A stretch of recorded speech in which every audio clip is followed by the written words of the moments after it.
The first couple rounds of a Dynasty startup league, pretty straightforward, right? You're going to want to take the best players. Usually it's your quarterbacks if it's super flex. You take the talent, right? The superstar players in the NFL. It starts to get a little bit tough around the middle rounds of Dynasty, right? Like, who do you take? Do you take the older veterans that are producing now and you know that they're going to lose value as the years go on? Or do you want to take the younger, dynamic guys where you'll have better value moving forward? So in this video, I'm going to give you guys some of my favorite middle round picks. These are the dudes that I think are undervalued. Not only should they retain their value, score points this year, they should be raising in value as the years go on. I'm Ron from Fantasy Flow Boys. Welcome to the channel. Give me a like if you like this content. If you're new here, subscribe if you want to catch more of my stuff moving forward. Let's hop into this video, man. We're going to start this one with Marvin Mims Jr. So Marvin Mims Jr., whether you're in best ball, whether you're in redraft, whether you're in dynasty, I think this dude is super undervalued. And I'm going to give you guys a couple reasons why, right? So just to show you kind of where he's going 150th overall in like consensus best ball and consensus startup dynasty, right? So he's around the same range in both formats. So he's wide receiver 65 at the moment.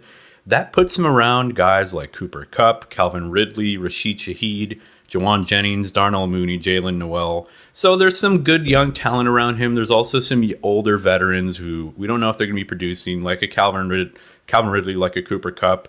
So that's kind of where Marvin Mims is sitting at the moment. So looking forward, looking backward, let's look at how he ended 2024. So I think this sets the stage for my thesis as to why I think Marvin Mims Jr. is a great value pick in all formats.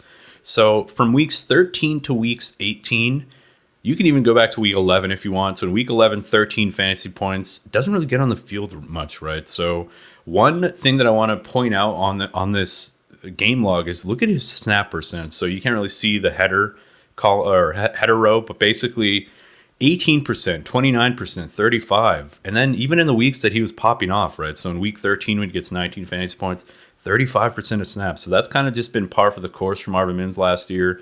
The coaching staff was always saying, we need to get Marvin Mims onto the field more. We need to get him more involved. It's like, dude, it's in your motherfucking hands, dude. Put him on the field, right? He's dynamic, dude. He's explosive. Anytime he's on the field, he's making plays. So he's not a high volume guy, but he was producing. And two games in particular I want to point out to is week 17 and 18 versus Cincinnati and Kansas City. Both teams that were, fighting for the playoffs. The Bengals were really fighting for the playoffs hard. And Marvin Mims had 2 touchdowns in that game. Absolutely pops off. 8 targets for 103, 30 fantasy points. Absolute beast. Week 18 against Kansas City, who had a really strong defense. 5 for 51 and another 2 touchdowns. So he ends the season on probably the best note you possibly could. And here are a couple things about the Broncos as a whole, right? So the Broncos were 3rd in the NFL in average pocket time. Their offensive line was great when it comes to passing the ball. So they were, top 3. They were number 3. Bo Nix was 6th in intended air yards, which is a stat that we really like for a guy like Marvin Mims, who's kind of your speedy deep threat type dude, your down the field wide receiver. So a good passing environment, right? So the Broncos were actually 11th in pass attempts as well. And they had a rookie, right? They had a coaching staff that really wants to run the ball, rookie quarterback, yet they were still 11th, right? Like, we can see I think we'll see some improvement moving forward. So that puts them around the likes of Houston, Tampa Bay. The Giants, surprisingly, were fucking up there in pass attempts. So Marvin Mims Jr., man, we're starting to see this kind of thesis that it's a good passing environment. They bring back most of their offensive linemen. He ended the year on a really positive note. They only draft 1 wide receiver in the draft. So things are looking up, dude. I think Sean Payton, another year with the offense. Bo Nix, another year with the offense. Marvin Mims, another year with the offense. Hopefully we see his snap percent go from sub 30, sub 40% to, in the 60s, 70s. Hopefully even a full-time player, right? So I think he's very undervalued. I think this is a nice chart that I saw on Twitter. It's targets per route run compared to yards per route run. 2 very good stats that are they're very indicative of fantasy production. And you could just see based on kind of the cluster of names that are up near the top of the list, it's very reflective of kind of who pops the fuck off in fantasy, right? So Puka Nacua, breaks the chart up by himself, Rashee Rice. And we see Marvin Mims here, this dot, just right next to A.J. Brown. I think that's Marvin Mims. It could be this dot here, but for the most part, he's in the upper quadrant, right, or the upper third. So that puts him around the likes of a Justin Jefferson, Brian Thomas, Jamar Chase, Ladd McConkey, Josh Downs. The dude is just an absolute beast, man. Like, based on the yards, he doesn't play a lot of snaps, but he produces, which means his targets per route run and his yards per run are probably going to be high. So if he can just get more volume, stay on the field more, I think he's going to be one of the most valuable picks in all formats. He's the perfect type of like middle round, late round draft pick that I want to spend a draft pick on. So that's Marvin Mims. Let's move on now to Josh Downs.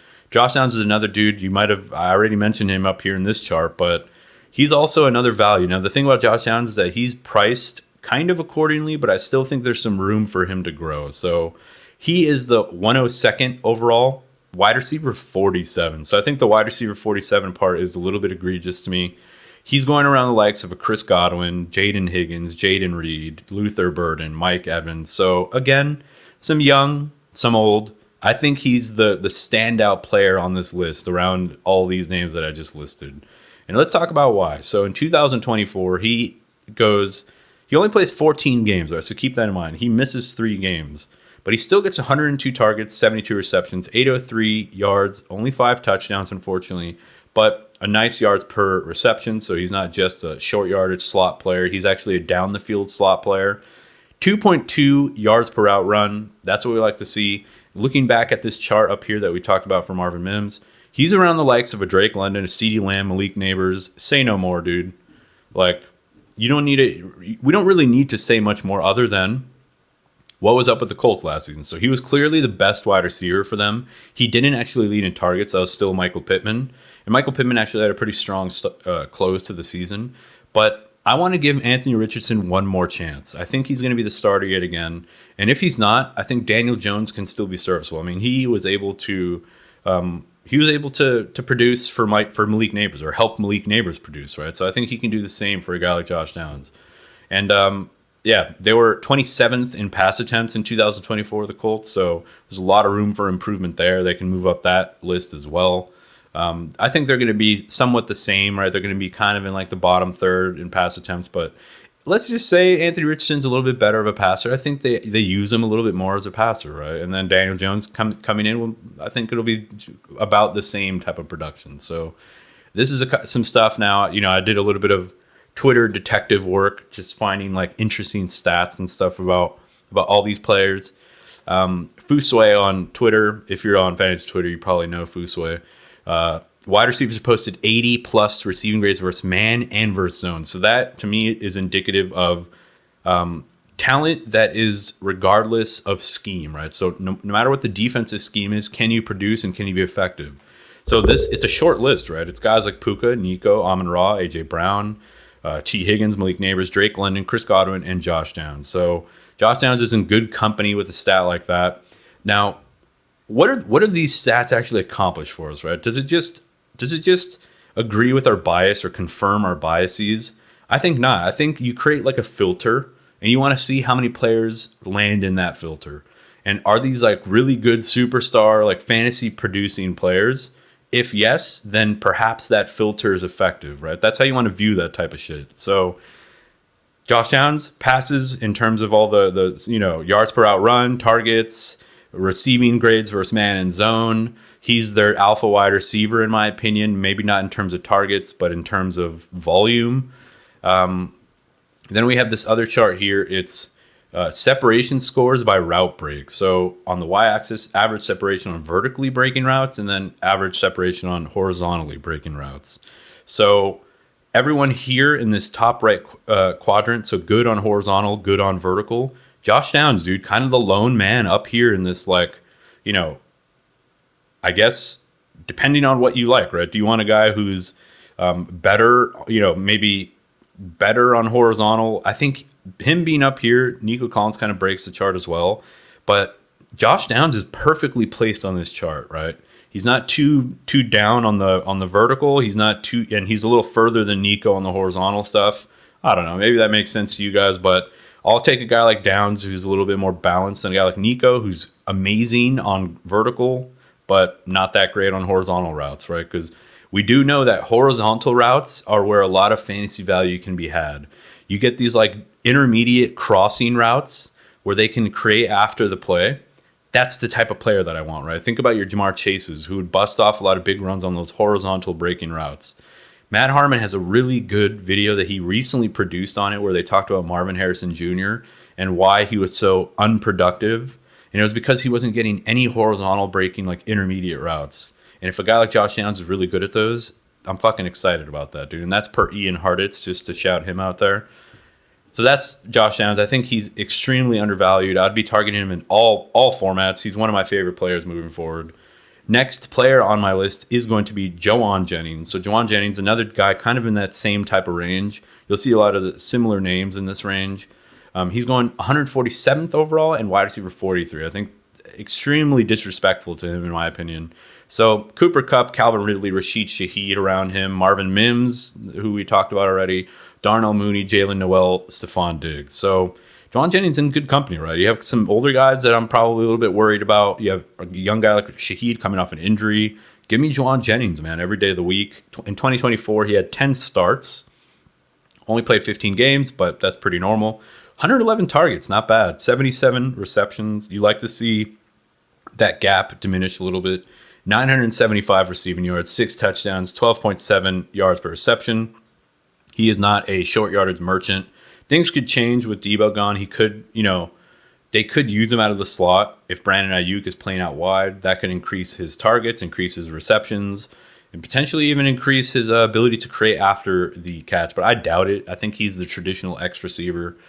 And in 6 games with Ricky Pearsall, Jauan Jennings, George Kittle, and Brock Purdy, so that's kind of like going to be the core moving forward, he had a 31.3% first read target share. So that's exactly what you want to see when all of the main guys that are in, he's getting 30% first read targets. So he was kind of the centerpiece of the offense. Here's a cool little thing and a little more detective work that I did on Twitter. 49ers standout wide receiver Jauan Jennings. This is on April 7th. This is about a month ago.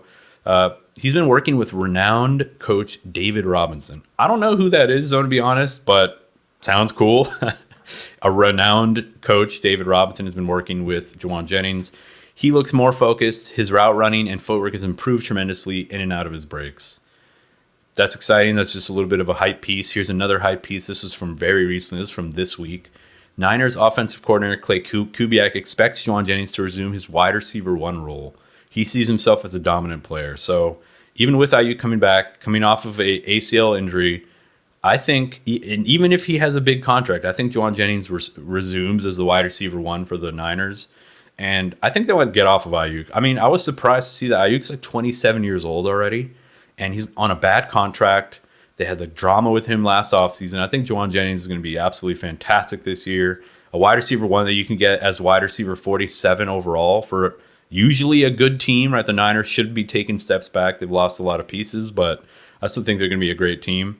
Back to that same exact chart that we talked about, average separation scores by route breaks, as I mentioned.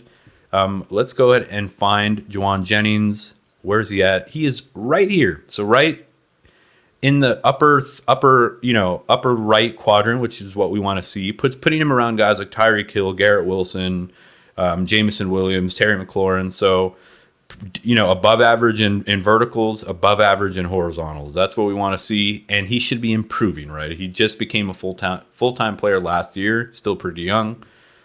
I'm excited about Jauan Jennings. I think there's a lot of value here. And the next name on this list is a little bit disgusting. I'm not that excited about him, but I do need to call him out just because of the potential, and it's Elijah Moore. He's going so fucking late. Just look at the names, dude. So 248th overall at wide receiver 109, dude. So 109th wide receiver off the board.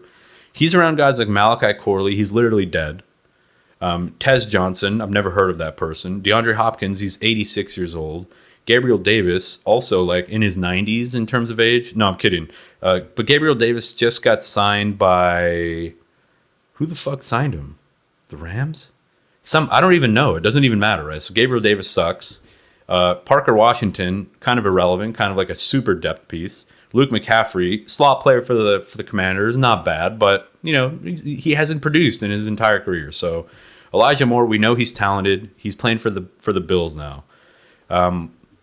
That's all I have on Elijah Moore. I mean, the slot position for the Bills is usually pretty effective, usually productive. Think about your Cole Beasleys. Think about Khalil Shakir, right? So if Elijah Moore comes in, Do they move Khalil Shakir to the outside? Or does Khalil Shakir stay in the slot and Elijah Moore move to the outside? Either way, there could be some value here for Elijah Moore. He just has to get on the field. Unfortunately, he's going to be playing behind Keon Coleman, behind Khalil Shakir. And then you have Elijah Moore. It's pretty much, I think that's how the depth chart's going to shake out. I think it's going to be those three players for Buffalo Bills offense, for Josh Allen. You can do much worse, dude. Much worse, because he can easily emerge as the wide receiver 2, potentially even the wide receiver 1. Now, let's let's go back in time 2 seasons to when Elijah Moore was still on the Jets. Would you have said that Khalil Shakir is a better player than Elijah Moore? Probably not, right? Now, Khalil Shakir, don't get me wrong, is a fantastic player. He's emerged as a really good shifty wide receiver, broken tackles, shiftiness, speed. Khalil Shakir's got it all. But Elijah Moore, man, Elijah Moore is a very talented player. He was a highly touted prospect coming out of college, at least by the industry. He was drafted in like the late second round, but I think he can reemerge. I think he's still a target earner. Just look at him on Cleveland. He was still earning a lot of targets. He actually led the team in targets. So you can do much worse than Elijah Moore in this range if you're looking for some like deep dart throws. I would just take Elijah Moore over everyone that you can see around him. I mean, Isaiah Bond's not even on a team. Gabriel Davis, he's on a team, but I don't even know what it is. Malachi Corley's also interesting. He could emerge as like the wide receiver 2 for the Jets, but I don't think there's a lot more meat on that bone after Garrett Wilson. So Elijah Moore, man, pick him up. Let me know what you guys think about any of these players. Hope you guys enjoyed this video. Hope it was a little bit helpful. These are just some of my dart throws. There's probably tons of other players that are kind of hidden. You're starting to scrape the bottom of the barrel near the later rounds, but there is some talent. So let me know what you guys think. Let me know if you disagree or agree with any of these picks. If you did like this video, hit me with a like. And if you're new here, subscribe, man. I'd really appreciate it. It helps the channel. I'll catch you guys in the next video. Peace.